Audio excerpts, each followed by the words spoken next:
Di tengah alun-alun Surabaya yang ramai, di antara deru kendaraan dan langkah orang yang tergesa, terdengar satu tangisan ganjil, lemah tapi menusuk hati.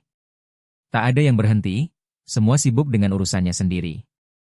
Hanya seorang anak laki-laki kecil berdiri di tepi jalan, wajahnya kotor, bajunya kusam dan berlubang. Dalam pelukannya ada seekor boneka beruang tua, perutnya sobek dan isinya keluar berantakan. Ia tidak menangis keras seperti anak kecil yang manja, hanya terisak pelan, suaranya serak seperti tercekik. Namun setiap kata yang keluar dari mulutnya gemetar dan tajam, seperti sayatan halus pada telinga siapapun yang mendengar. "Bu, ibu saya di dalam tempat sampah. Tolong, ibu saya dikurung di sana." Beberapa orang menoleh sekilas lalu bergegas menjauh. Seorang wanita berseragam kantor menarik anaknya agar tidak mendekat. Seorang pria tua menghela napas dan berlalu. Anak itu mencoba meraih tangan orang-orang, mengejar langkah-langkah yang terus menjauh. Ia tidak menangis karena ditinggalkan. Ia sedang memohon pertolongan, tapi dunia seolah tuli. Di seberang jalan, seorang pria berdiri di tangga depan sebuah kafe, memegang secangkir kopi dan memandangi anak itu lama sekali. Kemejanya putih, celana panjang rapi, wajahnya tenang, matanya dingin seperti seseorang yang sudah lama tidak tersentuh oleh emosi manusia. Itulah Surya Laksana, direktur utama sebuah perusahaan besar di bidang properti dan logistik, dikenal di dunia bisnis sebagai sosok tegas dan tertutup. Orang-orang menganggap ia memiliki ingatan luar biasa, namun hatinya seolah terkubur di antara tumpukan laporan keuangan sejak bertahun-tahun lalu. Ia menatap anak kecil itu sejenak, lalu berbalik hendak pergi. Satu langkah, dua langkah, kemudian suara anak itu kembali terdengar, kali ini lebih lirih, namun mengoyak perasaan. "Mereka mengurung ibu saya, tapi ibu masih hidup." Langkah ketiga Surya terhenti. Bukan karena iba, bukan pula karena penasaran, melainkan karena sesuatu yang aneh merambat di sepanjang punggungnya, perasaan yang sulit dijelaskan. Cara anak itu mengucapkan kata, "masih hidup," bukan suara anak yang lapar atau kebingungan, melainkan suara seseorang yang telah menyaksikan sesuatu yang mengerikan namun tak seorang pun percaya padanya. Ia tidak menoleh kembali, namun ketika sampai di rumah, debu di sepatunya masih menempel, seolah-olah suara tangisan itu enggan pergi dari pikirannya. Suara itu terus bergema di kepala Surya Laksana, tak peduli seberapa keras ia mencoba melupakannya. Malam itu ia tidak tidur, bukan karena iba, melainkan karena ia tidak mengerti bagaimana mungkin jeritan seperti itu bisa diabaikan oleh seluruh masyarakat. Saat fajar belum menyentuh deretan gedung tinggi di belakang Jalan Gubeng Raya, ia kembali ke alun-alun Surabaya. Hanya ada beberapa orang tua yang berolahraga pagi dan seorang anak laki-laki kurus yang duduk meringkuk di bangku taman. Boneka beruang kotor masih dalam dekapannya, kini lebih lusuh daripada kemarin, lututnya lecet, matanya kosong tanpa cahaya. Surya melangkah mendekat tanpa sepatah kata. Anak itu menatapnya dan berbisik, "Ibu saya belum keluar dari sana." "Di mana?" tanya Surya pelan. Anak itu menunjuk ke sudut di balik deretan pohon. Di sana berdiri sebuah tempat sampah logam besar berkarat, bertumpu pada roda besi tua. Tutupnya tertutup rapat, terkunci dengan gembok berkarat yang menempel di engselnya. Surya mengeluarkan ponsel dan menelepon seseorang yang ia kenal baik, orang yang pasti datang segera. Komisaris Joko Santoso, Kepala Polisi Kota. Tak sampai 10 menit kemudian, sebuah mobil polisi dan 2 petugas berseragam tiba di lokasi. "Saya butuh kalian buka tempat sampah ini," ujar Surya tanpa banyak penjelasan. Joko Santoso menatap arah yang ditunjuk dan mengernyit. "Siapa yang melapor?" "Saya," jawab Surya datar. "Atau anak itu?" "Tak penting siapa. Bukalah." Salah satu petugas mencoba menarik tutupnya, namun tidak bergerak sedikit pun. Engselnya berkarat seolah terpaku oleh waktu dan debu. Mereka mengambil batang besi untuk mencongkel, namun tetap gagal. Akhirnya Joko memanggil tambahan personel dari pos terdekat untuk membawa linggis. Butuh waktu hampir 20 menit dan 3 orang bekerja bersama sebelum terdengar suara retakan keras, seperti kebenaran yang terkurung terlalu lama akhirnya pecah terbuka. Tutup logam itu terangkat, dan bau menyengat langsung menyeruak, campuran antara bahan kimia, lembab, dan sesuatu yang membusuk namun belum sepenuhnya menjadi bangkai. Seorang petugas terbatuk keras, buru-buru mengenakan masker, sementara udara di sekitar seolah menebal oleh rahasia yang baru saja terkuak. Di dalam tumpukan kardus, karung usang, dan sampah industri yang kering menggumpal, tergeletak tubuh seorang perempuan dalam posisi meringkuk. Kulitnya membiru, rambutnya lengket karena darah kering dan debu, pergelangan tangannya lecet, pakaiannya koyak, dan satu tangannya masih menggenggam sepotong kain kecil, seperti ujung baju anaknya. Tak seorang pun berani bernapas keras. Hingga seorang petugas medis memeriksa nadi lalu berteriak, "Masih hidup." Komisaris Joko Santoso segera memerintahkan, "Cepat bawa ke rumah sakit, sekarang juga."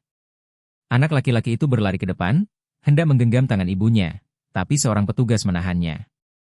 Ia meronta, menangis dan berteriak, "Jangan! Ibu takut di sana." Saya sudah bilang. Surya Laksana berdiri terpaku, matanya terpaku pada sosok perempuan itu. Ketika para petugas mengangkat tandu ke dalam ambulans, perempuan itu tiba-tiba membuka mata, hanya sedikit, sekadar celah kecil. Bibirnya pecah dan kering, nyaris tak bisa mengeluarkan suara. Namun dalam sekejap itu, ia melihat Surya, bukan dokter, bukan polisi, tapi pria yang berdiri dia menatapnya. Suara lemah keluar, nyaris seperti hembusan angin, "Jangan." "Arman?" Tak ada yang mengerti maksudnya, tapi dada Surya bergetar hebat. "Arman?" pikirnya. Siapa itu? Orang yang melakukan semua ini, atau dirinya sendiri?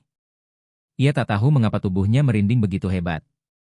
Mata anak kecil itu memerah, ia memeluk boneka beruangnya erat dan berbisik dengan suara serak, "Pak, Ibu bilang Bapak adalah orang terakhir yang bisa dipercaya." Ambulans meninggalkan alun-alun Surabaya tak sampai 10 menit setelah tutup tempat sampah dibuka. Pintu tertutup rapat, perempuan itu masih belum sadar sepenuhnya. Namun dokter sudah memasang infus, memeriksa tekanan darah, menjaga napasnya agar tetap stabil. Surya tak berkata apapun, hanya dia melangkah ke mobil pribadinya dan mengikuti dari belakang. Sementara Komisaris Joko Santoso masuk ke mobil lain, jarinya sibuk menekan ponsel, memberi perintah dengan nada cepat dan tegas. Tak seorang pun perlu menjelaskan, namun semua yang hadir tahu bahwa kejadian kali ini bukan perkara biasa. Di ruang gawat darurat Rumah Sakit Umum Dr. Soetomo, seluruh tim dokter jaga dikerahkan. Perempuan itu dibawa masuk dalam kondisi hipotermia. Banyak luka memar di pergelangan tangan, betisnya menunjukkan tanda-tanda diseret, sementara punggung dan bahunya bengkak seperti tertindih benda berat. Di bawah cahaya putih terang ruang operasi, ketika pakaian robeknya dipotong, para dokter saling berpandangan. Di dada korban tampak bekas injakan yang jelas, kemungkinan bekas tumit sepatu pria. Ia segera dipindahkan ke ruang perawatan intensif, dibuatkan catatan luka jaringan lunak, dijadwalkan MRI otak, dan disiapkan untuk pemeriksaan darah. Dokter kepala jaga memberikan instruksi singkat dan tegas. Pada saat yang sama, Komisaris Joko Santoso sedang mengambil keterangan awal dari anak laki-laki itu, Raffi Pratama. Bocah 6 tahun itu masih memeluk boneka beruangnya, bibirnya kering, namun matanya tetap tenang dan sadar luar biasa untuk anak seusianya. "Siapa nama ibumu?" tanya Joko lembut. "Aisyah Pratiwi," jawabnya pelan. "Kamu tahu siapa yang memasukkan ibumu ke dalam itu?" Raffi menunduk, tangannya sedikit gemetar. "Paman Arman," bisiknya. Joko menoleh ke arah Surya Laksana, yang berdiri di sudut ruangan tanpa ekspresi. "Paman Arman siapa?" tanyanya lagi, lebih lembut. "Adik ibuku," jawab anak itu hampir tanpa suara. Joko langsung duduk tegak, membuka buku catatannya, dan menulis dengan cepat nama, Arman Prasetyo. Ia segera memerintahkan tim untuk memeriksa data warga sekitar, terutama keluarga dari perempuan bernama Aisyah Pratiwi, sekitar 34 tahun, tinggal sementara bersama anak kecilnya. Tak sampai 2 jam kemudian hasil penyelidikan datang. Arman Prasetyo, 38 tahun, kakak laki-laki Aisyah Pratiwi, tercatat memiliki alamat yang sama dan kini mengelola perusahaan furnitur dengan izin usaha resmi serta aset besar. Yang paling penting, ia sedang berada di Surabaya. Joko Santoso langsung memerintahkan agar Arman Prasetyo dipanggil ke rumah sakit untuk dimintai keterangan hari itu juga. Sekitar pukul 3 sore, seorang pria berpenampilan rapi datang, kemeja berkancing penuh, celana panjang disetrika licin, bersama seorang wanita berpakaian kantor dengan kacamata bingkai tipis, jelas seorang pengacara. Dengan langkah tenang, Arman memasuki ruang pemeriksaan sementara milik polisi di rumah sakit itu, wajahnya tenang seolah tidak ada sesuatu pun yang perlu disembunyikan. "Aku Arman Prasetyo, saya dengar ada urusan yang berkaitan dengan kakak saya," ucap pria itu dengan nada tenang. Komisaris Joko Santoso tidak berputar-putar. "Anda tahu bahwa kakak Anda saat ini sedang dalam kondisi kritis, ditemukan di dalam tempat sampah industri yang terkunci rapat dari luar, bukan?" Arman sempat menegang sesaat, lalu menoleh ke pengacaranya dan berbisik singkat. "Kakak saya akhir-akhir ini memang mengalami gangguan psikis. Kami sudah berusaha membawanya berobat. Ia sempat pergi dari rumah, menolak bantuan keluarga. Pengacara yang duduk di sebelahnya langsung menimpali cepat, kami membawa dokumen resmi yang menunjukkan bahwa Aisyah Pratiwi telah secara sukarela menandatangani surat kuasa, menyerahkan seluruh aset dan rumahnya, serta menyetujui penunjukan wali pengasuh lain bagi anaknya karena merasa tidak mampu lagi mengurusnya. Berkas itu diletakkan di atas meja. Joko membuka, membalik setiap halaman, semua tanda tangan sah dengan cap notaris, termasuk surat keterangan medis dari seorang dokter berizin yang menyatakan ada gejala delusi ringan yang perlu pengawasan. Joko menatap lurus ke mata Arman. Kalau benar dia sakit, mengapa tidak dirawat di tempat yang seharusnya? Bagaimana bisa sampai dikurung dalam tempat sampah? Anda tahu tutup itu berkarat dan harus dibuka dengan linggis oleh 3 orang? Arman mengusap keringat di kening dengan sapu tangan, tapi tetap berusaha tersenyum. Saya sama sekali tidak tahu, Pak. Jika kakak saya disakiti, saya justru ingin polisi mengusut tuntas. Tapi saya tidak terlibat. Dari belakang ruangan, Surya Laksana yang sejak tadi diam, akhirnya bersuara. Kalau begitu, apakah Anda bersedia menandatangani persetujuan untuk memeriksa ulang seluruh dokumen medis kakak Anda dan mencocokkan tanda tangan surat kuasa itu? Pengacara Arman segera menyela, maaf, klien saya berhak menolak memberikan dokumen pribadi tanpa perintah pengadilan resmi. Surya tidak membalas, hanya menatap Joko dan mengangguk pelan. Saat Arman dan pengacaranya keluar, senyum sopan masih menempel di wajahnya. Tapi Joko sempat melihat sekilas, tatapan tajam Arman melirik cepat ke arah ruang perawatan tempat Aisyah dirawat. Di dalam ruang intensif, Aisyah Pratiwi belum sadar sepenuhnya, tapi matanya mulai bereaksi terhadap cahaya. Seorang perawat berbisik pelan, sudah ada tanda-tanda pemulihan saraf, Dok. Dokter mengangguk, menunggu hasil pemeriksaan lanjutan untuk memastikan tidak ada kerusakan otak jangka panjang. Surya melangkah masuk perlahan, tanpa membawa siapapun. Surya Laksana menatap perempuan yang terbaring di hadapannya. Wajahnya pucat, rambutnya kusut, tubuhnya lemah, tapi ia masih hidup. Dalam benaknya terngiang kembali suara anak kecil itu, ibu bilang bapak adalah orang terakhir yang bisa dipercaya.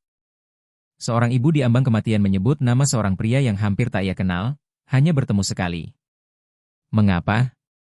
Tak seorang pun bisa memahami bentuk kepercayaan yang lahir di tepi jurang putus asa. Tapi kadang, kepercayaan itu adalah satu-satunya hal yang tersisa untuk bertahan hidup. Surya mengalihkan pandangan pada perawat yang baru saja memberikan obat. Kamu yang jaga semalam? Tanyanya pelan. Iya, Pak, jawab perawat itu gugup. Apakah kamu melihat siapa yang membawa perempuan ini kemari?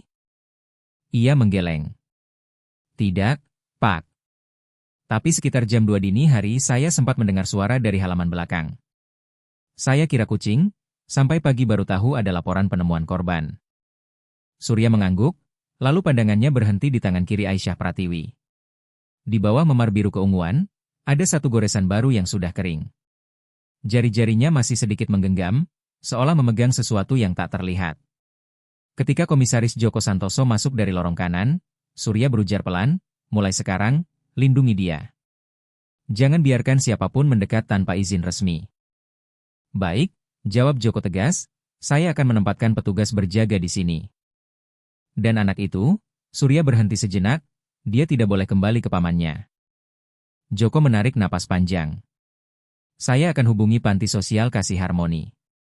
Setelah dokumen lengkap, kami akan pisahkan sementara dari keluarganya.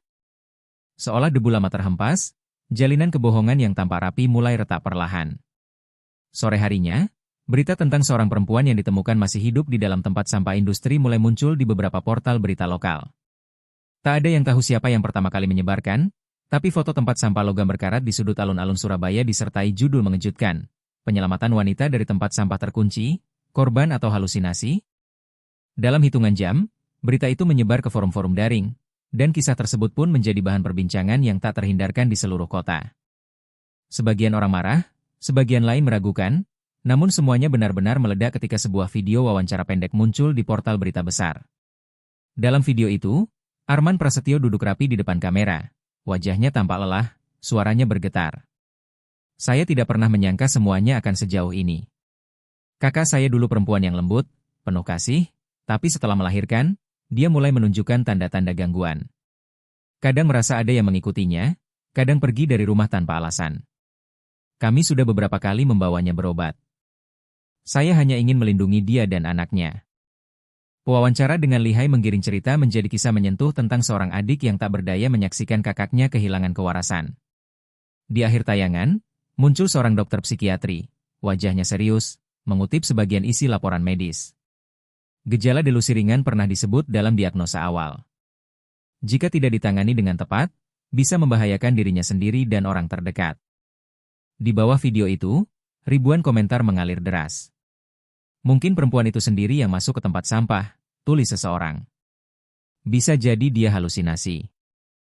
Kasihan anaknya harus hidup dengan ibu seperti itu. Pamannya orang baik, mungkin cuma berusaha melindungi keluarganya. Tak seorang pun menyebut bahwa tutup tempat sampah itu terkunci dari luar. Tak seorang pun bertanya mengapa perempuan itu tidak dirawat di rumah sakit resmi, melainkan dibiarkan di antara sampah industri. Ketika opini publik mulai berbalik arah, di Panti Sosial Kasih Harmoni, seorang bocah 6 tahun sedang dipisahkan dari ibunya. Ia tinggal di kamar kecil yang bersih tapi dingin dan sunyi. Raffi Pratama tidak menangis lagi. Ia duduk di sudut ruangan, memeluk boneka beruang lusuhnya. Tak ada yang tahu bahwa di perut boneka itu ada jahitan kasar, sedikit miring di sisi pinggang. Dan tak ada yang tahu bahwa sejak tiba di tempat itu, setiap malam Raffi selalu berbisik kepada bonekanya, seolah ia sedang menjaga sebuah rahasia yang tidak boleh diketahui siapapun. Sore itu, Surya Laksana datang menjenguk. Anak itu tidak berlari, tidak menyapa, hanya menatapnya lama, seolah mencoba mengingat pria yang dulu berdiri diam di samping tempat sampah berkarat di tengah kota. Sudah makan? Ia bertanya lembut. Raffi Pratama mengangguk. Boneka beruangmu punya nama? Punya, namanya Kopi. Kopi menyembunyikan apa di perutnya? Bocah itu terhenti, meremas bonekanya, lalu berbisik pelan. Ibu menyembunyikan sebuah earphone. Surya Laksana duduk di samping, boleh saya lihat? Raffi menatapnya beberapa detik, kemudian membalik boneka itu, menyelipkan tangan kecilnya ke jahitan yang longgar. Selembar kain kecil terangkat dan dari dalamnya ia mengeluarkan sebuah benda bungkus plastik tipis. Sebuah perekam suara mini seukuran ibu jari, baret di pinggirnya namun masih utuh, terlihat di tangan kecil itu. Surya meraih perangkat itu, terdiam sejenak. Ini bukan earphone, ini perekam suara. Ia memerintahkan asisten yang menunggu di koridor agar segera membawa barang bukti itu kepada Bagas Wiratama, ahli audio dan forensik data yang pernah ia percaya untuk memulihkan rekaman yang tampaknya hilang dalam kasus sengketa warisan. Bagas, pria pendiam yang terkenal piawai dalam membersihkan rekaman rusak, adalah satu-satunya yang bisa mengeluarkan kebenaran dari alat kecil ini. Malam itu, di ruangan rahasia milik Surya di hotel pribadinya, perekam itu dipasang. Awalnya hanya ada jeda, hening, lalu suara samar muncul, tertekan namun manusiawi. Aku tidak tanda tangan. Kau tidak tanda tangan? Kau pikir aku punya pilihan? Kau kakakku. Kalau tidak tanda tangan, ibu kalian akan mati di dalam tong itu. Suara benturan logam, benda didorong, napas terengah. Kau akan ditangkap. Siapa yang akan tangkap? Ada nada yang dingin. Anak itu sudah beres urusanku, kau cukup lenyap. Suara ketukan pada logam, bunyi gembok mengunci, lalu hening. Surya menggenggam erat meja sampai jari-jarinya memutih. Bagas menatapnya dan mengangguk pelan. File ini belum diutak-atik, durasinya asli, namun bila hendak diserahkan ke polisi atau pengadilan, rantai pemeliharaan barang bukti harus dipastikan, yakni membuktikan perekam ini disimpan tanpa berubah sejak ditemukan hingga saat pemeriksaan forensik. Harus dilaporkan ke polisi sekarang juga, dibuatkan berita acara dan disegel. Tidak boleh ada yang menyentuhnya sampai ada prosedur resmi, pikir Surya Laksana sambil berdiri dan melangkah pelan ke balkon. Kota di bawah berkerlap-kerlip, tapi tak ada tempat yang benar-benar aman untuk seorang anak dan seorang ibu yang baru lolos dari maut. Ia menoleh ke Bagas Wiratama dan berkata singkat, lakukan sekarang. Bagas meletakkan tangan di atas meja, matanya tenang, kita bisa juga siapkan jebakan jika ada yang mencoba merebutnya kembali. Malam itu di Panti Sosial Kasih Harmoni, kegelapan menyelimuti, dan seorang sosok menyelinap lewat pagar belakang menuju jendela kamar anak lantai 1. Anak itu tertidur, boneka beruang diletakkan di tepi ranjang. Si penyusup melonggarkan jendela hanya cukup untuk menjulurkan tangan ke dalam. Tangan itu, tertutup sarung tangan hitam tipis, menyentuh tepi ranjang, meraba menuju boneka, cahaya lampu lorong menyingkap wajah kecil yang tidur lelap, napasnya tenang, masih ada sisa susu di bibirnya. Boneka itu dipeluk sebagai jimat, jari tangan penyusup menyentuh bagian telinga boneka, lalu tiba-tiba jari kecil anak itu menggenggam erat boneka, tanpa membuka mata, tanpa berteriak, hanya menggenggam lebih kuat, terdengar suara bisik halus, penyusup terkejut, lalu lampu sorot dari sudut halaman menyorot keras ke jendela, membuatnya tertegun. Tiga pria mendadak berlari dari arah garasi, derap sepatu di lantai semen, bunyi logam di kantong, dan teriakan bersahut. Bayangan itu mencoba kabur namun tertangkap hanya beberapa meter kemudian.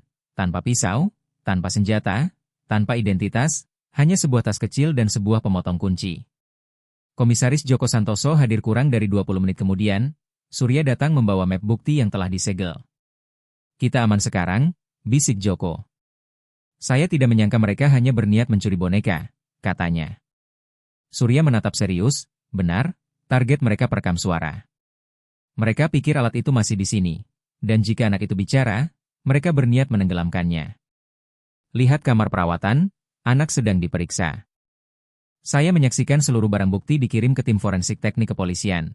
Perekam suara itu dibuka, disalin, dan spektrum suaranya dibandingkan sedetail mungkin." Bagas Wiratama melaporkan ada 2 lapisan kebisingan latar, suara langkah yang seperti diseret dan benturan logam. Ia memutar potongan-potongan rekaman dan menunjuk ke spektrum gelombang. Ada deretan bunyi berulang. Tak-tak, cerek-cerek, bukan kebisingan acak, melainkan pola berkala. Bagas menguji kecocokan dengan sampel perekaman eksperimen, lalu menemukan kecocokan nyaris sempurna dengan bunyi engsel dan kunci ketika menutup-tutup tempat sampah industri beroda, jenis yang tutupnya berat dan terkunci dari sisi.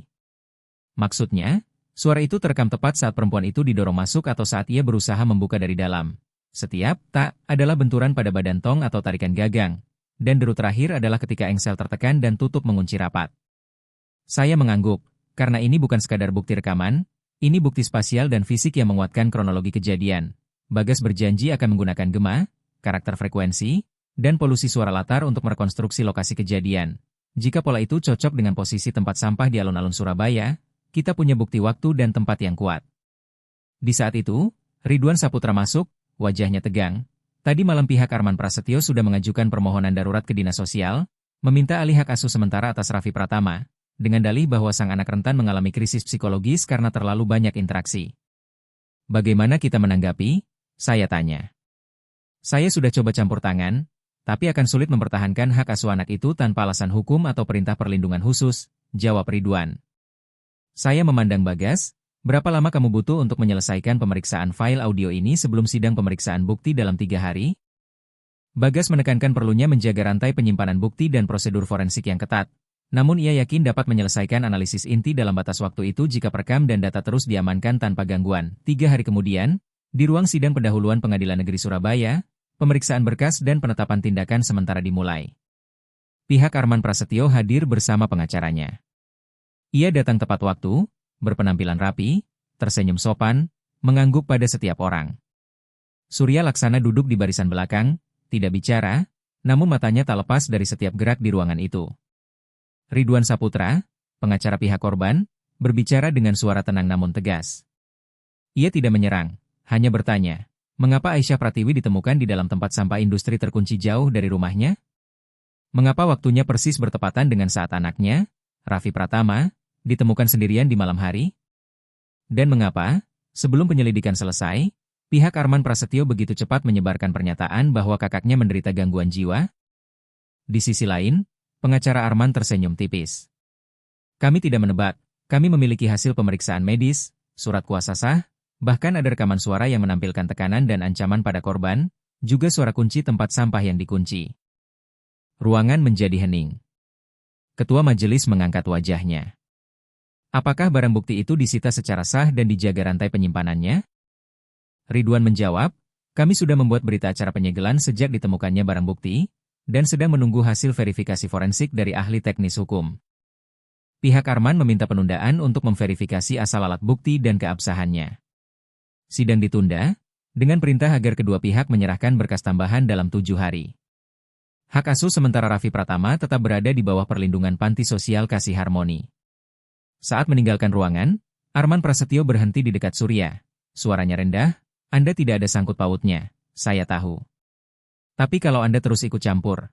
Surya tidak menjawab, hanya menatapnya lalu berkata pelan, "Sejak anak itu masuk panti, ia tidak pernah sekalipun menanyakan Anda."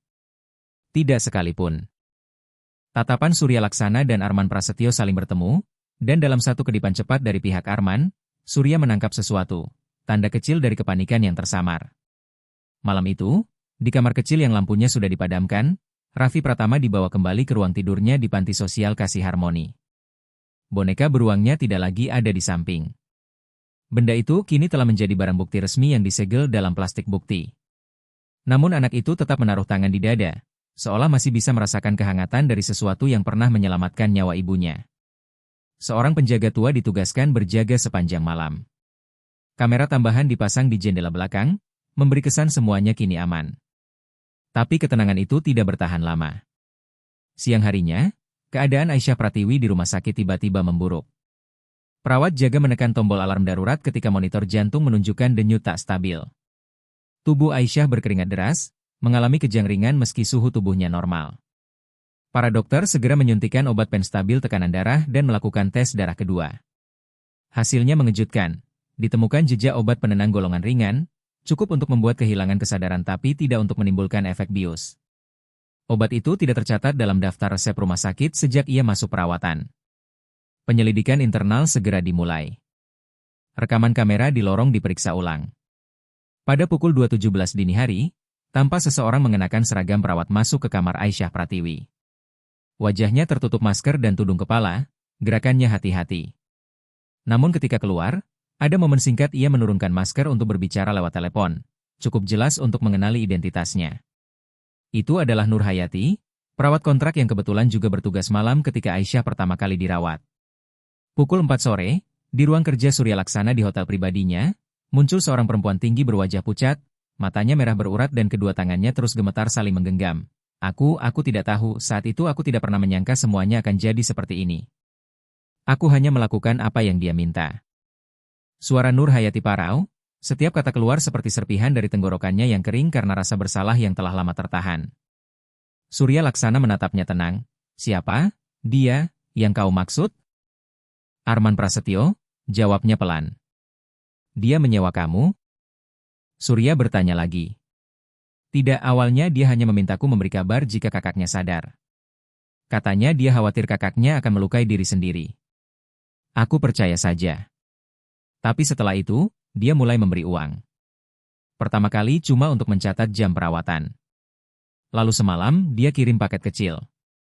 Katanya, cukup teteskan beberapa tetes cairan itu ke air minum Aisyah Pratiwi, supaya ia tidur lebih nyenyak. Suara Nur Hayati pecah. Ia menunduk, memandangi telapak tangannya yang gemetar. Aku meneteskan cairan itu, tapi saat melihat dia mulai kejang, aku takut. Aku pura-pura tidak tahu, lalu diam-diam menekan alarm darurat. Surya Laksana terdiam lama. Ia membuka tas kerjanya, mengeluarkan berkas resmi. Kau bersedia menandatangani pernyataan ini sebagai kesaksian penuh? Nur Hayati mengangguk. Malam itu juga, namanya dimasukkan dalam daftar saksi terlindungi. Komisaris Ridwan Saputra langsung menempatkannya di rumah dinas tua dengan penjagaan 24 jam. Pada saat yang sama, Dimas Rahardian, detektif swasta yang selama ini menelusuri transaksi keuangan milik Arman Prasetyo, mengirim laporan baru. Saya sudah lacak semua transaksi 6 bulan terakhir. Ada satu transfer besar masuk ke rekening Dr. Bagus Pramono, psikiater yang menandatangani surat diagnosis gangguan delusi ringan untuk Aisyah Pratiwi. Surya bertanya, apa bisa dipastikan sifat transaksi itu?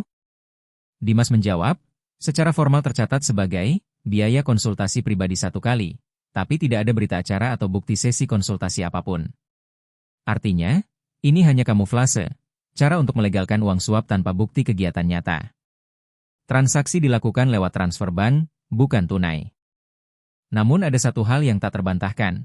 Catatan rekening menunjukkan penarikan tunai besar tepat 1 hari sebelum berkas diagnosis diserahkan. Surya Laksana menatap Bagas Wiratama, yang sedang membandingkan rekaman suara dengan sampel analisis frekuensi. Kalau kita sambungkan semuanya, ujar Surya pelan, ada perekaman pemaksaan tanda tangan, bukti suara yang cocok dengan bunyi engsel tong sampah logam, kesaksian perawat yang disuap, dan aliran dana mencurigakan, maka ini bukan lagi kebetulan. Bagas mengangguk pelan. Saya juga bisa memastikan satu hal lagi, katanya. Di bagian akhir rekaman, terdengar suara perempuan berkata lirih, Raffi, jangan menangis, ibu akan keluar. Itu membuktikan korban sadar penuh, mengenali anaknya, tidak ada tanda gangguan memori atau delusi. Surya melihat jam tangannya. Berapa lama lagi kamu butuh untuk menyelesaikan analisis forensik dan menyusunnya sebagai bukti hukum? 2 hari, jawab Bagas. Baik. Dimas terus pantau transaksi Arman, dan Ridwan siapkan pengajuan pra-peradilan untuk membuka proses penetapan tersangka jika berkas sudah lengkap. Malam itu, di sebuah tempat karaoke yang sudah tutup di Jalan Diponegoro, Arman Prasetyo duduk sendirian di ruang tunggu. Ia menatap layar ponsel, menggulir pesan terakhir yang belum dibalas, selesaikan urusan dengan perawat itu. Bayaran 2 kali lipat. Pesan dibaca, tapi tidak ada balasan.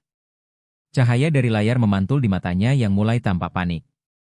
Keesokan paginya, sebuah unggahan anonim muncul di media sosial besar. Tidak ada foto, tidak ada dokter, hanya tulisan pendek. Saya pernah bekerja sebagai perawat. Pernah dipaksa diam ketika keluarga mengurung pasien di gudang rumah. Saya diam dan menyesal. Sekarang ada orang yang berani bicara. Saya percaya dia tidak gila. Pesan tanpa tanda tangan itu cukup untuk mengguncang arus opini publik. Orang-orang mulai bertanya, mengapa korban bisa menyebut nama anaknya dengan sadar? Mengapa ada rekaman suara? Mengapa perawat itu tiba-tiba menghilang tanpa keterangan resmi? Benih-benih keraguan menyebar di dunia maya. Narasi yang dibangun oleh pihak Arman mulai retak, dibanjiri komentar yang menuntut transparansi. Ada yang menuntut agar rekaman dipublikasikan, ada pula yang menyinggung tentang anak kecil dan boneka beruang yang kini disegel sebagai barang bukti. Pada titik ini, mereka yang sebelumnya mengatur permainan dari balik bayangan mulai sadar, pertarungan yang mereka kira hanya sekadar manipulasi opini telah berubah menjadi gelombang bawah tanah besar yang tak mungkin lagi mereka hentikan. Malam yang sama, Surya Laksana menerima sebuah amplop tanpa nama pengirim. Di dalamnya terdapat 3 foto, satu memperlihatkan dirinya di ruang sidang pendahuluan, satu foto Siti Marlina di rumah perlindungan, dan satu lagi foto Raffi Pratama sedang berjalan bersama petugas keamanan di halaman panti sosial Kasih Harmoni. Di balik setiap foto tertulis kalimat pendek, diam adalah pilihan yang bijak. Surya menatap foto-foto itu lama tanpa sepatah kata. Di matanya tidak ada rasa takut, hanya satu hal yang menyala jelas, kemarahan yang tulus, untuk pertama kalinya. 7 hari kemudian, sidang pemeriksaan bukti kedua digelar di ruang utama Pengadilan Negeri Surabaya. Kali ini suasananya tidak lagi tegang dalam diam seperti sebelumnya. Kedua pihak datang dengan persiapan matang, tumpukan berkas di atas meja, bukti-bukti ditandai, setiap kesaksian digarisbawahi. Ketua majelis, seorang pria berusia sekitar 50 tahun yang dikenal berhati-hati dan berprinsip teguh, memimpin dengan wajah serius. Ia paham perkara ini bukan sekadar soal hak asuh atau sengketa harta, tetapi ujian bagi nurani hukum, antara kebenaran dan kebohongan, antara kekuasaan dan suara kecil seorang anak. Di pihak penggugat, Arman Prasetyo duduk tenang, kedua tangannya terjalin, menatap lurus ke arah hakim dengan ekspresi ramah yang dibuat-buat, hanya kulit di sekitar matanya yang menegang lebih dari biasanya. Di sisi berlawanan, Surya Laksana hadir bukan sebagai pihak resmi, melainkan sebagai saksi diam, duduk di bangku belakang bersama Ridwan Saputra, sang pengacara, dan Bagas Wiratama, ahli forensik suara. Di tangannya terdapat berkas yang disegel rapat, hasil lengkap analisis laboratorium forensik yang bekerja sama dengan tim teknis independen. Sidang dimulai dengan pembacaan daftar barang bukti yang telah disetujui, rekaman pembukaan tong sampah logam di alun-alun Surabaya, serta kesaksian tertulis dari perawat Siti Marlina yang kini berada di bawah perlindungan saksi, contoh surat kuasa menunjukkan kejanggalan, dan rekaman dari perekam suara menjadi pusat perhatian. Pengacara pihak Arman Prasetyo segera mengajukan keberatan, menuntut agar rekaman itu tidak dijadikan bukti dengan alasan alat tersebut tidak ditemukan langsung oleh penyidik resmi. Namun Ridwan Saputra menjawab tegas, perangkat itu ditemukan oleh wali sementara, dan diserahkan secara sukarela oleh anak korban. Segera setelah ditemukan, dibuat berita acara resmi, disegel, dan diperiksa tanpa pernah terputus dalam rantai penyimpanan. Semua waktu, nama petugas, dan dokumentasi tercatat lengkap dalam berkas. Ketua majelis menatap tajam. Siapa saksi yang menyaksikan penyerahan barang bukti? Tanya hakim. Anak itu sendiri, disertai rekaman CCTV dari panti sosial Kasih Harmoni pada saat penyerahan, jawab Ridwan. Hakim mengangguk singkat. Lanjutkan pemeriksaan. Kemudian Ridwan Saputra menyerahkan salinan rekening ban yang sudah dilegalisasi, menunjukkan bahwa Arman Prasetyo menarik uang tunai dalam jumlah besar pada hari yang sama ketika Dr. Andika Raharjo, psikiater, menandatangani surat diagnosis gangguan mental terhadap Aisyah Pratiwi. Pihak Arman tidak menyangkal, hanya menjawab dingin, itu pembayaran konsultasi pribadi, tidak terkait berkas medis. Ridwan segera menyerahkan bukti tambahan, sebuah catatan tulisan tangan milik mantan staf akuntansi Dr. Andika, yang berbunyi, saya pernah diminta menyiapkan amplop berisi uang untuk klien bernama Arman, dengan catatan khusus, kasus Aisyah. Ruangan seketika hening, campuran antara keterkejutan dan kecurigaan menyelimuti udara. Pihak tergugat mulai gelisah, senyum sopan mereka menghilang. Lalu tiba giliran Bagas Wiratama, ahli forensik suara, berdiri dan memaparkan hasil analisis lengkap rekaman yang ditemukan di dalam boneka beruang milik Raffi Pratama. Saya telah menyaring semua kebisingan dan mencocokkannya dengan rekaman percobaan di lokasi kejadian, ujarnya. Hasilnya, kecocokan sempurna dengan suara engsel berkarat dan kunci berat dari tempat sampah industri berpenutup logam besar. Rekaman juga menunjukkan bahwa suara korban terdengar jernih, tidak histeris, tidak menunjukkan delusi. Artinya, kondisi mentalnya sepenuhnya sadar. Bagas menampilkan grafik gelombang suara di layar, lalu memutar potongan rekaman selama 20 detik. Kau akan ditangkap. Tangkap aku pun tak ada yang peduli, kau cukup menghilang. Setelah itu terdengar derit logam dan bunyi kunci mengatup sebelum senyap total. Ketua majelis mengangkat tangan memberi isyarat menghentikan pemutaran. Seluruh ruang sidang terdiam, udara terasa padat, seolah setiap orang menahan napas di bawah beban kebenaran yang baru saja terdengar begitu jelas. Ridwan Saputra berdiri, membawa seluruh berkas yang telah disusun dengan cermat, kesaksian, barang bukti, hasil analisis forensik suara, serta bukti transaksi keuangan. Suaranya tegas tapi tetap tenang. Dengan mempertimbangkan seluruh data yang ada, kami memohon kepada majelis hakim untuk menolak seluruh permohonan pemindahan hak asuh anak, serta menangguhkan keabsahan surat kuasa atas aset korban, karena kuat dugaan telah terjadi pemaksaan. Pihak Arman Prasetyo tetap diam, hanya pengacaranya yang bergerak, menatap berkas di depannya sambil berkata datar, kami mohon penundaan sidang guna mempersiapkan argumen balasan. Hakim ketua terdiam lama, lalu menatap seluruh ruangan sebelum mengucapkan perlahan, jelas setiap kata. Pengadilan mengabulkan penundaan selama 7 hari. Selama masa itu, tidak ada pihak yang diperbolehkan mendekati saksi, menghubungi anak korban, atau menggunakan media dalam bentuk apapun untuk memengaruhi opini publik. Semua hak perlindungan anak dan perawatan medis terhadap Aisyah Pratiwi tetap dijaga. Bila ditemukan upaya intimidasi atau akses ilegal, akan segera diproses pidana. Arman Prasetyo tidak menoleh ke siapapun. Saat sidang berakhir, ia berjalan cepat keluar koridor, menyalakan ponselnya, menatap layar beberapa detik, lalu memasukkannya kembali ke saku, tanpa menelepon siapapun. Malam itu, Surya Laksana duduk sendirian di ruang kerjanya di lantai 9 Hotel Majapahit, Surabaya. Di depannya, tumpukan berkas semakin tebal, salinan riwayat medis selama Aisyah Pratiwi, akta kelahiran Raffi Pratama, foto lokasi kejadian, kesaksian tertulis Siti Marlina, hasil analisis audio, laporan rekening bank, daftar transfer tunai, dan risalah sidang hari itu. Setiap bukti adalah satu pukulan terhadap jaring manipulasi yang dibangun Arman dengan hati-hati. Namun Surya tahu, reaksi paling berbahaya belum datang, karena Arman masih memiliki senjata terakhir, anak itu. Tepat pukul 3 dini hari, ponsel Surya bergetar. Nomor tak dikenal, tanpa nama di layar. Ia mengangkat. Dari seberang, suara pria parau berbicara pelan tapi tajam. Kau pikir kau sedang menang? Surya Laksana tidak menjawab. Hanya keheningan panjang yang menggantung di gia dua dunia. Satu berisi kebenaran, satu lagi menyembunyikan kegelapan yang sisa. Anak itu, kalau tidak mau bekerja sama, bisa saja mengalami kecelakaan kecil. Anak-anak, kau tahu, kadang ceroboh. Suara di seberang telepon berhenti mendadak, sambungan terputus. Surya Laksana menatap layar ponselnya, pantulan cahaya dari jendela memperlihatkan wajahnya yang tenang, tanpa sedikit pun rasa takut. Tapi di balik ketenangan itu, ada sesuatu yang bergerak, diam, dalam, seperti permukaan air yang sebentar lagi akan pecah oleh badai. Sore harinya, Surya mengatur pertemuan rahasia dengan Ridwan Saputra dan Bagas Wiratama di ruang bawah tanah sebuah gedung tua di tepi Sungai Kalimas. Bukan di hotel, bukan di kafe, juga bukan kantor resmi, melainkan ruang teknis lama dengan dinding lembab berjamur, 3 komputer tua, 1 set speaker kalibrasi profesional, dan papan besar penuh foto, diagram alur, serta cetakan gelombang suara. Surya mengeluarkan benda kecil dari saku jasnya, sebuah cakram logam tipis, tepi bergaris halus, permukaannya sedikit tergores. Saya menemukan ini di dalam boneka beruang, katanya.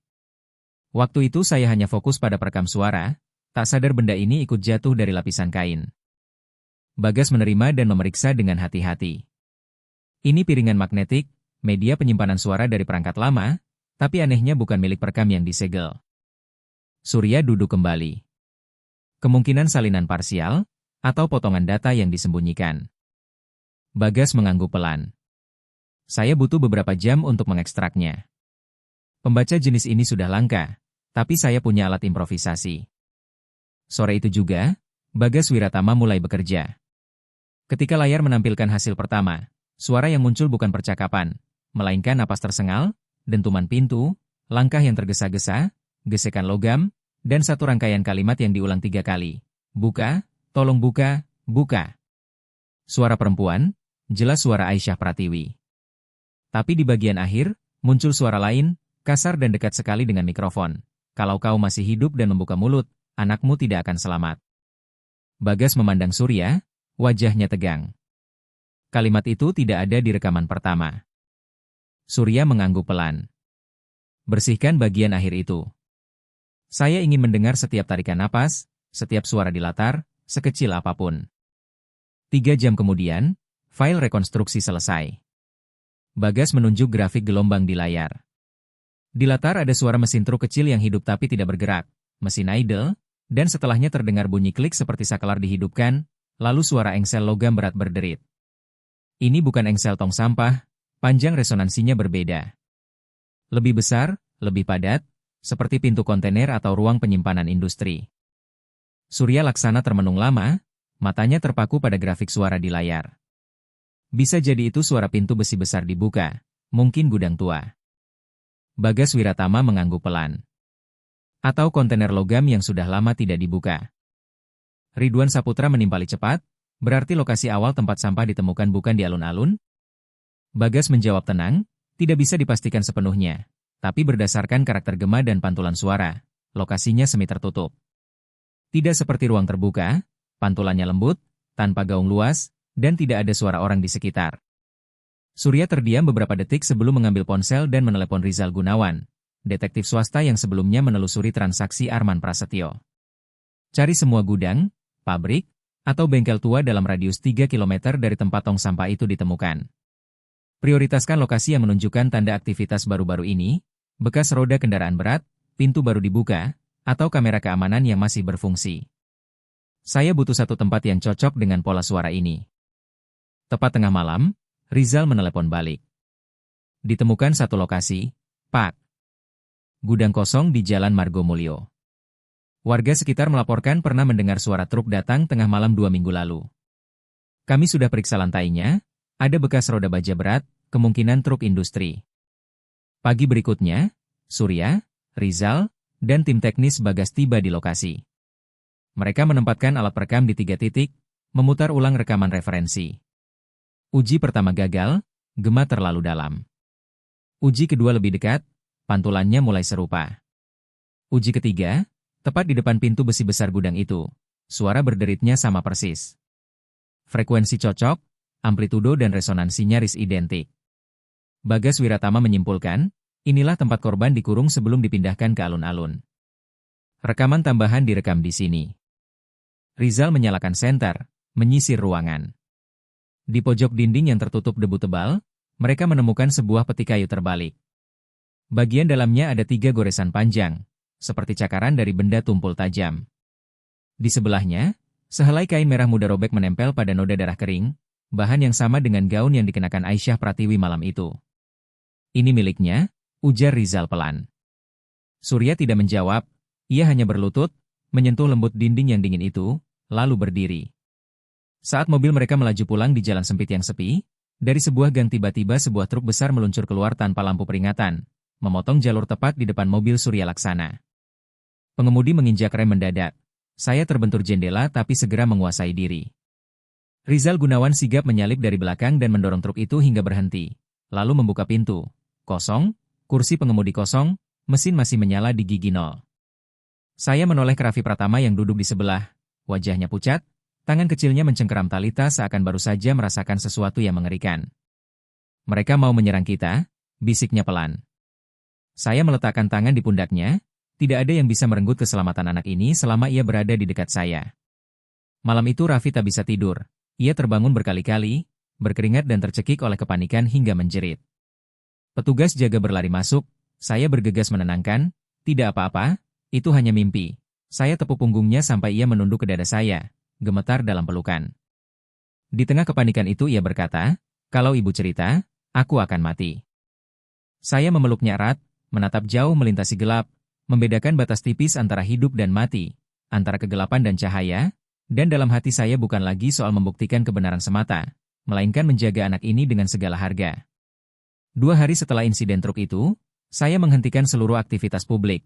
Saya tidak hadir dalam pertemuan, tak menerima panggilan, hanya satu orang yang masih bisa menemui saya, Ridwan Saputra, dan pertemuan itu pun diatur sedemikian rupa.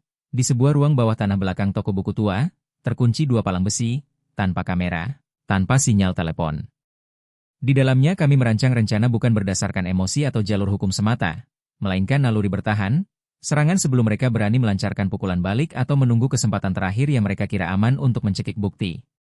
Kita harus memaksakannya menampakkan diri, kata saya. Ridwan mengangguk setengah setuju namun tetap berhati-hati. Bagaimana caranya? Dia licik, dipaksa pun dia bisa bungkam, dihadapkan dia bisa berdalih. Kita sudah menjerat lewat jalur finansial sejauh batasnya. Tidak bisa terus dikejar lewat itu. Saya menggeleng pelan, menyadari kita harus menggoda, bukan menerkam, membuat jebakan yang membuatnya tak sadar bahwa ia sedang melangkah ke cahaya. Malam itu, sebuah pesan pendek dikirim ke nomor tak dikenal, nomor yang sebelumnya digunakan untuk mengancam Surya Laksana. Identitas pemilik nomor itu belum berhasil dilacak. Pesannya hanya singkat, "Saya punya salinan asli." Disimpan di brankas kantor pengacara Ridwan Saputra, lantai 3, Gedung 88 Jalan Ngagel Jaya. Tidak ada nama pengirim, tidak ada syarat, tidak ada negosiasi. Dan tentu saja, di lantai 3 kantor Ridwan tidak ada brankas apapun. Seluruh lantai telah disulap menjadi perangkap. 2 kamera tersembunyi diarahkan ke pintu masuk, 1 mikrofon kecil dipasang di bawah meja, dan 1 petugas keamanan ditempatkan 2 ruangan dari lokasi, siap bergerak. 24 jam berlalu tanpa siapapun datang. Hingga sore hari kedua, ketika lampu kota mulai menyala, seorang pria muncul di depan gedung. Tingginya sekitar 1,70 m, memakai topi dan masker, gerakannya tenang. Pintu lantai 3 tidak dikunci. Ia masuk tanpa ragu, membuka setiap laci, memeriksa setiap rak berkas, lalu berhenti di satu laci berkunci kombinasi. Dengan alat logam kecil, ia mengungkit kunci itu dan klik, terbuka. Seketika, lampu indikator merah di kamera berkedip, seluruh rekaman tersimpan utuh. Petugas keamanan segera mengunci pintu dari luar. 2 menit kemudian, polisi tiba. Pria itu dilumpuhkan di tempat, tangannya masih memegang alat pembuka kunci. Di kantor polisi, ia menolak mengungkap nama aslinya. Namun di ponselnya ditemukan 4 panggilan terakhir ke 1 nomor yang sudah dikenal, nomor asisten pribadi Arman Prasetyo. Malam itu juga, Ridwan Saputra menyerahkan seluruh berkas kasus ke Kejaksaan Negeri lengkap dengan video dan berita acara penangkapan. Sementara itu, Komisaris Joko Santoso menempuh langkah berbeda. Ia menyamar sebagai petugas pengantar dokumen dan menghubungi Dr. Andika Raharjo, psikiater yang dulu menandatangani hasil diagnosis untuk Aisyah Pratiwi. Alasan yang digunakan sederhana, ada berkas konsultasi lama dari pihak Arman yang perlu dikonfirmasi ulang untuk revisi kontrak pelatihan medis. Dr. Andika awalnya waspada, menolak bertemu. Namun ketika pengantar itu akhirnya datang langsung ke rumahnya dan ia melihat siapa yang berdiri di depan pintu, bukan orang asing, melainkan Komisaris Joko sendiri, wajahnya langsung memucat, Aku hanya menuruti permintaan itu, aku tidak tahu semuanya akan sejauh ini." Suara Dr. Andika Raharjo bergetar di ruang kecil yang sunyi. "Apakah Anda menerima uang untuk memalsukan dokumen medis?" tanya Komisaris Joko Santoso tajam. Dokter itu menunduk, "Saya menerima sejumlah uang konsultasi, tapi saya tidak memalsukan laporan. Saya hanya menulis diagnosis yang belum lengkap." "Belum lengkap?" potong Joko, "atau tanpa dasar?" Andika menutup mata, terdiam lama sebelum menghela napas berat. "Saya akan menulis pernyataan lengkap. Tapi saya minta kekebalan hukum jika saya bekerja sama." "Itu hanya berlaku kalau kesaksian Anda membantu memperluas penyelidikan," jawab Joko tegas. Keesokan harinya, 2 berkas baru, 1 berasal dari pelaku penyusupan di kantor pengacara Ridwan Saputra, dan 1 dari kesaksian tertulis Dr. Andika Raharjo, diletakkan di meja Ketua Majelis Pengadilan Negeri Surabaya, tepat sehari sebelum sidang utama dimulai. Malam itu, ponsel Surya Laksana berdering. Nomor tak dikenal. Ia menjawab tanpa bicara. Dari seberang, suara laki-laki yang sangat dikenalnya terdengar, tidak lagi tenang seperti dulu. terengah, terdesak. Apalagi yang kau mau? Aku sudah di ujung jalan. Surya menjawab pelan, tidak ada siapapun yang memojokkanmu, Arman. Kau sendiri yang membangun dinding itu.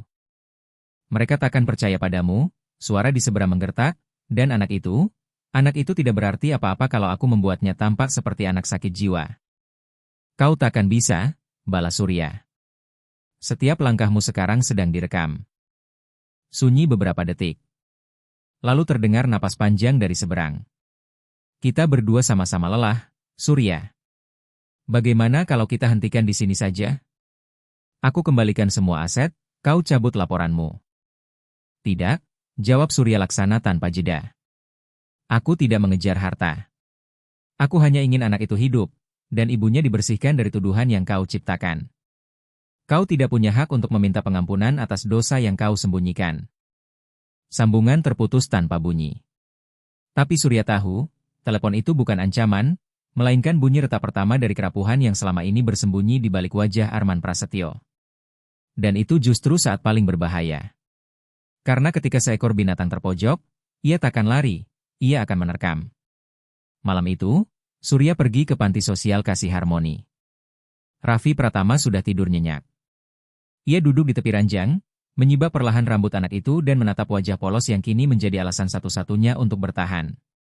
Dalam kegelapan yang sunyi, Surya Laksana berbisik nyaris tak terdengar, "Kau akan aman, nak. Aku janji. Keesokan paginya akan ada sidang. Tapi hanya jika kamu sudah benar-benar siap, baru kamu perlu bicara di sana." Raffi Pratama tidak membuka mata, tapi suaranya pelan, tegas, "Aku ingin ibu pulang. Aku akan bicara." Surya Laksana menggenggam tangan kecil itu, menatap sebentar boneka beruang tua yang terbungkus dalam kantong bukti di atas meja, saksi bisu yang kini menjadi penghubung antara dua dunia, kebenaran dan keheningan. Pukul 8.30 pagi, sidang utama dibuka di ruang sidang nomor 3 Pengadilan Negeri Surabaya. Tak ada satu kursi pun yang tersisa. Media dibatasi ketat, hanya beberapa wartawan yang diizinkan mencatat jalannya persidangan. Di bangku pengamat hadir perwakilan Komisi Perlindungan Anak Indonesia, seorang anggota Dewan Kota, serta 2 staf hukum dari Dinas Sosial. Tak seorang pun berbicara, tak satu ponsel pun bergetar, semua mata tertuju ke mimbar hakim. Ketua majelis masih orang yang sama, hakim berwajah tegas yang memimpin 2 sidang pendahuluan sebelumnya. Di depannya, selain tumpukan berkas tebal, ada satu amplop tertutup berisi pernyataan baru dari saksi yang kini berada di bawah perlindungan khusus. Di kursi terdakwa, Arman Prasetyo mengenakan kemeja abu kebiruan, tangannya terjalin erat, kepala tertunduk. Wajahnya tak lagi tenang seperti dulu, lingkar mata gelap, rambut berantakan, dan kemejanya tampak kusut. 2 pengacara duduk di sampingnya, tanpa satupun anggota keluarga hadir. Di sisi berlawanan, Ridwan Saputra berdiri mewakili pihak penggugat. Di sebelahnya Bagas Wiratama, ahli forensik suara, dan Siti Marlina, perawat yang untuk pertama kalinya tampil di depan publik sejak kasus ini dimulai. Sidang dibuka dengan pemanggilan saksi pertama. Siti Marlina melangkah perlahan ke mimbar, kedua tangannya menggenggam erat salinan pernyataan tertulis. Suaranya lirih tapi jelas, "Saya membenarkan bahwa pada malam ketika pasien Aisyah Pratiwi dibawa ke rumah sakit, saya bertugas jaga. Saya melihat luka-luka baru di tubuh pasien, memar akibat benturan, lecet di pergelangan tangan, dan tekanan darah sangat lemah. Setelah itu, saya didekati Arman Prasetyo, yang memberi uang dan meminta saya memberitahu jika ada perubahan kondisi pasien. Saya mendengarkan saksi Siti Marlina dengan napas tertahan. Saya diminta meneteskan obat ke air minum pasien. Katanya dengan suara bergetar, saya melakukannya, tapi begitu melihat dia kejang saya segera menekan alarm darurat." Pengacara Ridwan Saputra menanyakan tegas apakah ada paksaan. Siti menggeleng. "Tidak, saya menerima uang, tapi saya tidak dipaksa." Saat ditanya apakah dia menyaksikan Arman Prasetyo memukul atau mengurung kakaknya, jawabannya, tidak. Namun ia mengaku pernah mendengar lewat telepon Arman mengancam bahwa jika sang kakak terus memberontak, dia dan anaknya akan lenyap. Hakim mencatat tanpa ada bantahan. Lalu giliran ahli forensik suara Bagas Wiratama yang berdiri, menyerahkan 2 bundel laporan forensik. Pertama, analisis spektrum dari perekam ini yang ditemukan di boneka Raffi Pratama, yang merekam jelas ancaman pemaksaan tanda tangan, suara engsel berkarat dan bunyi kunci menutup. Kedua, ekstrak dari piringan magnetik yang ditemukan kemudian, yang merekam teriakan minta tolong korban dari lokasi lain. Sebuah gudang tua, suara pria yang cocok dengan suara terdakwa, napas terengah, Cakardi. dinding kayu, dan di ujung rekaman terdengar ancaman yang gamblang. Kalau kau masih hidup dan lantas membuka mulut, anakmu tidak akan selamat. Ruang sidang mendadak hening, beberapa orang menutup mulut tak kuasa. Saya menatap ke arah terdakwa, Arman Prasetyo mengatupkan rahang sampai pucat, tangan mencekam hingga kulitnya memutih. Selanjutnya, korban Aisyah Pratiwi dibawa masuk ke ruang sidang dengan kendaraan ambulans, didampingi tenaga medis. Kehadirannya mengubah suasana sidang dari debat teknis menjadi sakral, karena kini suara kecilnya dan bukti-bukti itu menuntut keadilan yang tak boleh lagi disisihkan. Di ruang sidang yang tiba-tiba terasa seperti berhenti bernapas, Aisyah Pratiwi yang masih lemah perlahan bangkit dari kursi. Suaranya serak tetapi setiap kata keluar jernih. Saya tidak pernah menandatangani secara sukarela. Saya dipukul, saya dikurung. Saya mendengar anak saya menangis, saya tahu hidup saya tidak akan selamat kalau diam. Tetapi saya merekam. Saya menyimpan bukti di dalam boneka beruang karena itu satu-satunya benda yang tidak mereka periksa. Pengacara pihak terdakwa hendak berdiri, tetapi hakim mengangkat tangan, biarkan beliau bicara. Aisyah menatap lurus, wajahnya pucat namun tegas. Adik saya Arman Prasetyo dulunya orang yang paling saya percayai, tetapi dia mengkhianati saya demi uang. Dia memberdaya saya menandatangani surat peralihan rumah orang tua untuk menutup utang pribadinya. Saat saya menolak, dia mengancam membunuh. Saya sudah meminta pengacara membatalkan kuasa, tapi belum sempat semua itu terjadi, dia memberi orang menyuntik saya, mengurung saya, lalu membuat seolah saya mengalami gangguan jiwa. Setiap kalimatnya seperti pisau yang mengoyak topeng moral yang selama ini dipakai adiknya. Pengacara Ridwan Saputra kemudian berdiri memohon izin hakim menghadirkan saksi terakhir, seorang anak berusia 6 tahun, saksi pertama yang berteriak minta tolong malam itu. Raffi Pratama melangkah masuk bersama petugas perlindungan hukum, mengenakan kemeja putih kecil, rambut tersisir rapi, tangan kosong, mata hanya tertuju kepada ibunya di ujung ruang sidang. Hakim menunduk lembut, namamu siapa? Raffi Pratama. Kamu ingat apa yang terjadi pada ibumu? Bocah itu mengangguk, suaranya kecil tapi jelas, dia itu paman ibu saya. Saya mendengar dia berteriak ke ibu, kalau tidak tanda tangan, kami berdua tidak akan pernah keluar.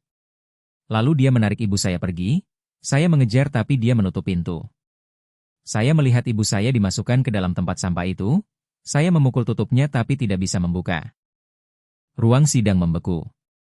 Suara kecil itu memaku semua orang pada satu kenyataan, yang selama ini disebut hoaks, kini keluar dari mulut seorang anak yang hanya ingin ibunya pulang. Di ruang sidang yang dipenuhi udara tegang sampai detik terakhir, hakim bertanya lembut, kamu mengenali orang itu? Raffi Pratama tanpa ragu mengangkat tangannya, menunjuk lurus ke arah Arman Prasetyo, suaranya gemetar tapi jelas, dia memanggil aku anak gila, anak dari ibu gila. Arman mendongak, mata merah tetapi tidak membantah. Ridwan Saputra berdiri, nada suaranya tenang namun berat, saya tidak punya tambahan lagi. Kebenaran sudah jelas. Dan bila keadilan masih ada di ruang sidang ini, tidak ada satupun tindakan boleh dibiarkan hanya karena dilakukan di bawah jubah keluarga. Hakim mengangguk, suaranya terdengar seperti lonceng penutup, sidang ditutup untuk musyawarah putusan. Raffi dibawa keluar. Sebelum melewati pintu, bocah itu berlari memeluk ibunya, Aisyah Pratiwi, erat tanpa kata. Keheningan kali ini bukan ketegangan, melainkan rasa yang akhirnya menyadarkan semua orang bahwa suara paling kecil di ruang ini justru yang membangunkan nurani banyak orang.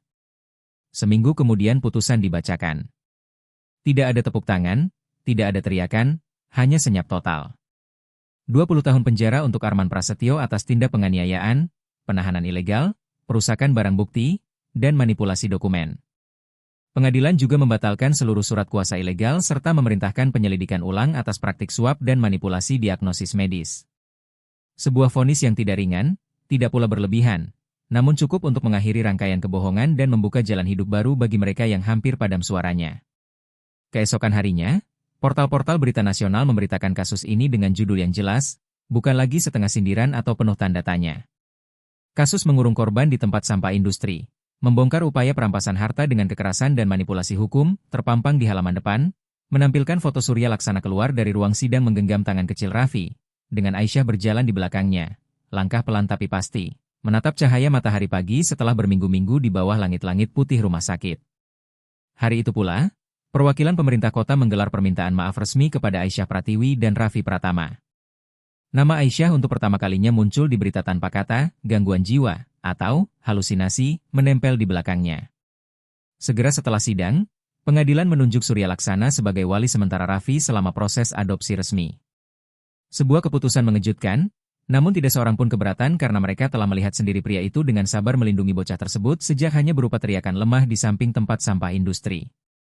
Orang-orang berkata, seandainya hari itu Surya melangkah 3 langkah lebih jauh tanpa menoleh, mungkin segalanya sudah berakhir, namun Surya Laksana berhenti. Dan karena satu kali berhenti itulah, sebuah nyawa diselamatkan, sebuah kebenaran terungkap, dan seorang anak mendapatkan kembali masa kecil yang hampir hilang selamanya. Musim panas berlalu, Surabaya bersiap memasuki tahun ajaran baru. Dalam konferensi pers tentang kebijakan perlindungan anak-anak dengan kondisi khusus, Surya diundang sebagai tamu kehormatan. Saat pembawa acara bertanya apa yang membuatnya berubah, dari seorang pengusaha yang hanya terbiasa membaca laporan keuangan menjadi sosok yang mau mengasuh anak yang tak memiliki hubungan darah dengannya, ia hanya menjawab singkat, karena anak itu sudah percaya pada saya bahkan sebelum saya melakukan apapun untuknya. Tidak ada yang menambahkan kata, tetapi di mata banyak orang hari itu terpancar sesuatu yang sulit dijelaskan, semacam keyakinan bahwa empati masih bisa mengalahkan segala hitungan untung rugi. Sebulan kemudian, berkas adopsi resmi disahkan. Raffi Pratama kini memakai nama keluarga Laksana. Mereka tidak tinggal di villa mewah atau pindah ke kota besar. Mereka hanya menyewa rumah kecil di pinggiran kota dengan halaman cukup luas untuk menanam beberapa pot bunga. Aisyah Pratiwi telah pulih sepenuhnya, tidak lagi menjadi perempuan yang gemetar setiap kali seseorang mengetuk pintu. Ia mulai bekerja di perpustakaan komunitas, mengajar anak-anak disabilitas belajar membaca. Setiap pagi, Raffi melakukan 2 hal, merapikan selimut dan memastikan boneka beruangnya masih terletak di rak. Boneka itu kini telah dijahit rapi, tidak lagi sobek di perutnya, tetapi Raffi tetap membiarkan bekas jahitan kasar itu. Ketika Surya bertanya, kenapa tidak kamu buka jahitannya biar bagus? Anak itu menggeleng, bekas jahitan jelek itu bagian terakhir yang disentuh ibu. Surya terdiam. Pada minggu pagi terakhir bulan itu, Surya menggandeng Raffi ke alun-alun Surabaya, tempat segalanya bermula. Di sana masih ada bekas karat di sudut jalan, tempat dulu berdiri tong sampah besi besar yang pernah menjadi kuburan hidup seorang ibu. Di sana juga, di hong trotoar yang sama, pernah ada tangisan seorang anak yang serak sampai tak bersuara. Dan kali ini, di cahaya matahari pagi, suara kecil itu akhirnya telah menemukan jawabannya. Kini area itu telah menjadi taman kecil yang diubah menjadi taman bermain anak-anak. Namun tong sampah logam tua itu tidak dibongkar. Ia dibersihkan, dicat putih, dan diletakkan di atas dudukan beton. Di sampingnya berdiri sebuah papan logam kecil dengan tulisan terukir halus. Jangan pernah mengabaikan suara lemah, karena terkadang itulah satu-satunya hal yang menahan seseorang tetap hidup. Tidak ada nama penulis di bawahnya, tapi semua orang tahu hanya ada satu orang yang akan memilih mengingat luka lama sebagai pelajaran yang tak boleh dilupakan, Surya Laksana. Raffi Pratama berdiri di depan tong itu, menatap ke atas lalu menggenggam tangan Surya. Dengan suara kecil ia bertanya, "Pak, mimpi buruknya sudah berakhir, kan?" Surya menatap langit biru, menggenggam tangan kecil itu lebih erat dan mengangguk. "Sudah, Nak. Sekarang yang tersisa hanyalah kebenaran dan cahaya." Dan di suatu sudut jauh di belakang gedung, di tempat matahari belum menjangkau, seorang pria berdiri menunduk dalam diam, bukan karena penyesalan, melainkan karena ia tak lagi memiliki hak untuk berbicara, sebab keadilan telah berbicara menggantikannya. Karena satu langkah berhenti, seorang lelaki telah menyelamatkan sebuah kehidupan. Terima kasih, para penonton kisah nyata Indonesia, telah mengikuti hingga detik terakhir kisah ini. Ada jeritan minta tolong yang mungkin tak cukup keras untuk menggema di dunia luar, tetapi cukup dalam untuk menyentuh nurani kita yang paling sunyi. Anak kecil dalam kisah ini tak punya apa-apa selain boneka beruang dan secuil kepercayaan. Namun justru kepercayaan rapuh itulah yang menjadi api kecil menyalakan harapan di tengah kegelapan. Masyarakat kita terkadang seperti ruangan besar tempat semua orang berjalan tergesa tanpa menoleh ke belakang. Tapi cukup satu orang berhenti sejenak, seperti yang dilakukan Surya, seluruh ruangan itu bisa diterangi. Pesan dari kisah ini begitu sederhana namun tak ternilai. Jangan pernah menutup mata terhadap hal-hal kecil yang tampak tak penting. Karena ketidakpedulian, seringkali, adalah gembok terakhir yang mengurung sebuah kehidupan. Jika kisah ini menyentuh hati Anda, silakan berlangganan kanal Kisah Nyata Indonesia untuk terus menyalakan cahaya kebaikan. Karena mungkin saja, satu klik Anda hari ini bisa menjadi secercah cahaya bagi seseorang di tengah malam yang panjang. Bulan Sabit Kilauan.